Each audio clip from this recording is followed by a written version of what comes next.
السلام. أنا حسين الشرقي، خبير التجميل اللاجراحي من العراق. طبعا هذه المشاركة عندي اللي الرابعة في تونس الخضراء. سبحان الله، سنة أفضل من سنة. الشيء المميز اللي حتى بهاي السنة وجود المدربين من أوروبا ومن الصين.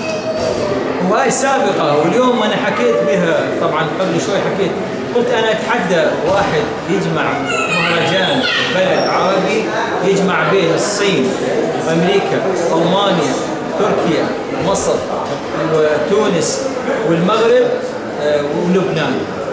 فكان مهرجان يعني جدا مميز وجدا رائع. أتمنى نحو الأفضل.